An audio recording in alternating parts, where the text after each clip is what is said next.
Je ne sais pas s'il faut l'appeler un fidèle de Colombe, lui qui a été l'un des meilleurs joueurs du côté de Colombe du Djel Lobo. Là, il se faisait appeler Bako Touré. Bako Touré, on va s'intéresser aux chiffres avec vous. Il y a longtemps, hein? Ah oui, bien sûr. Avec vous, on va s'intéresser aux chiffres, au parcours des deux équipes. On prend par exemple Aigle Royal de la Ménois. C'est victoire en 32e de finale contre Ngaoundé FC au tir au but. C'est victoire en 16e de finale contre Ngaoundé FC qui représente la région de la Damawa. C'est victoire contre Épervier des Bolova 2-1. C'est victoire en 8e de finale contre Union d'Abomba au tir au but, également après le score nul et vierge.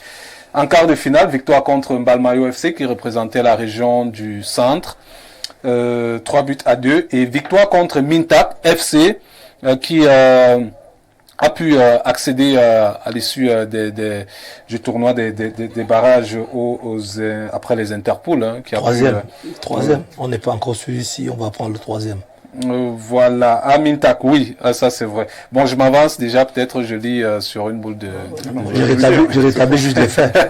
À l'entame des Interpools, c'était 2, peut-être qu'il y aura 3, on ne sait pas. 1-0. A contrario, vous avez donc une équipe de Colombe du Djel Lobo, vous, ça va vous faire plaisir.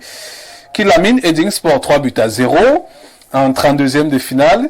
Kibale Avion Dunkam 3-0 en 16e de finale. En 8e de finale, Fovu de Baham, le tenant du titre arrive 3-0, on respecte le tarif. Contre Panthère en quart de finale, ça baisse un peu, 1-0. Et puis on reprend le régime en demi-finale contre Issosa, 3-0. C'est 13 buts marqués, 0 but encaissé pour cette équipe de Colombe contre 7 buts marqués pour 4 buts encaissés pour l'équipe d'Aigle Royal de la Ménois. Voilà une finale qui s'annonce surtout disputée. Oui, avant de répondre à votre question, ce serait un crime de lèse-majesté, n'est-ce pas, de ne pas saluer les nombreuses populations de Saint-Willemar. Ah, moi je savais que vous allez le faire. Oui, c'est la moindre des choses. Vous savez, on a parcouru beaucoup de clubs en tant que joueur, en tant qu'entraîneur, mais je dois beaucoup à la région du Sud. Ouais. Ma femme est du Sud, mes enfants sont de Saint-Willemar, donc vous comprenez l'importance. Vous-même, vous êtes un patriarche du Sud. Je suis déjà, d'aucuns me prennent comme un boulot, parce que mon père, magistrat, il a fait une dizaine d'années là-bas, ouais. Et c'est dans ce cadre-là que j'ai joué dans la Colombe. Donc pour moi, l'occasion de saluer tous mes frères, beaux-frères de Saint-Willemar, que nous autres anciens, nous avons écrit l'histoire de manière indélébile, les John Veleux, Lendo, et certains défunts comme Togolais, très bon joueur qui est parti. Et la nouvelle génération, aujourd'hui, va essayer de franchir un cap ou un palier que nous n'avons pas franchi. Et nous ne pouvons que les soutenir. Ouais. Contrairement à certaines anciennes gloires, à une autre échelle qui n'encourage pas leurs jeunes frères, c'est plutôt bien. Lorsque votre fils vous dépasse, vous tirez le chapeau, vous dites oui, vous avez fait. Et ça rend l'honneur à tout le monde. Pour revenir maintenant au tableau que vous avez dépeint, maintenant c'est l'entraîneur qui parle. D'un côté, il y a une équipe qui est un peu peinée, Aigle, et l'autre qui a déroulé. Je crois que Colombe n'a encaissé aucun but. 0 but encaissé. Mais le match, la finale, c'est un match.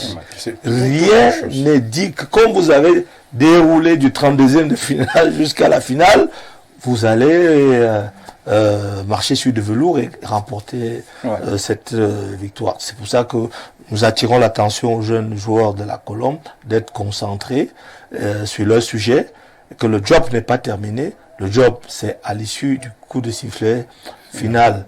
Je vais quand même localement saluer nos amis d'Aigle.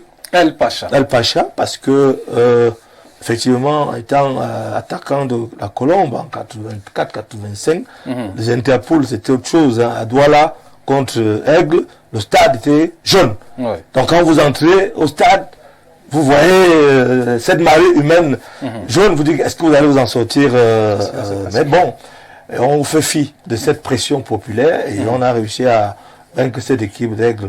Peut-être ça pourrait servir de leçon ou d'exemple à cette nouvelle génération. Ouais. À l'époque, il y avait les Wamba Petit Michel qui étaient des internationaux qui jouaient déjà avec l'équipe nationale junior qui était en 82 ou 81, n'est-ce pas, en Australie. Donc, je pense que ce sera une finale ouverte. Ouais. on a une équipe qui est maintenue en Elite One, parce que bon, quand vous n'êtes pas champion, vous avez assuré votre maintien, et une autre qui descend. Oui. Mais pour le moment, toutes les deux équipes sont des équipes d'élite. Oui. Ah oui, ça, elles sont toutes des équipes d'élite. Il n'y a pas à dire que tel est vraiment favori et l'autre ne l'est pas. Même si Colombe a contribué à la descente de El Pacha, il y aura comme un air de revanche dans cette finale. Je ne saurais le dire, c'est le concours de circonstances. Aigle aurait pu prendre ses points avant ce match contre la Colombe qui lui aurait été fatal. Je profite d'ailleurs pour saluer Gaston Temfa qui a un travail exceptionnel. Il a fait une très très belle remontada, on suivait ça de l'autre côté. Pour moi, ce qui m'intéresse maintenant là, nous savons que la finale de la Coupe du Cameroun, c'est elle qui clôture la saison sportive. On a affaire à deux équipes populaires, manifestement populaires. Je ne veux pas décrire ce qui se passe déjà en termes de mobilisation au niveau du Sud, qui est mon petit coin, mais je suis à travers les médias, la mobilisation sans faille qu'il y a du côté de Tchang et même de tout l'Ouest. Parce que j'ai constaté qu'ils ont fait le tour de tout le département pour obtenir l'onction et la bénédiction et des chefs traditionnels et des préfets. Donc, on est certain cette fois-ci, ça c'est pour interpeller mon ami. Acheter un nouveau bus, hein? Voilà, un bus encore flambant neuf. On est sûr que le jour de la finale, parce qu'à date, c'est le cabinet civil, n'est-ce pas, de la République qui doit confirmer la date qui a été proposée par la Fédération camerounaise de football. Parce qu'on ne peut pas tout le temps tirer sur la Fédération. La Fédération a sans doute donné plusieurs dates. Et c'est le cabinet civil qui choisit la meilleure. Donc, sous réserve donc du communiqué officiel du cabinet civil, il est certain que les états-majors des deux équipes sont en train de se préparer. Et au niveau populaire, quel que soit le jour, on va assister quand même à une belle fête sur le plan populaire. Je laisserai peut-être mon collègue entraîneur parler des microcycles et de la préparation athlétique, n'est-ce pas, qui peut faire que l'enjeu tue le jeu et les préparations ne puissent pas nous permettre d'avoir une très belle rencontre.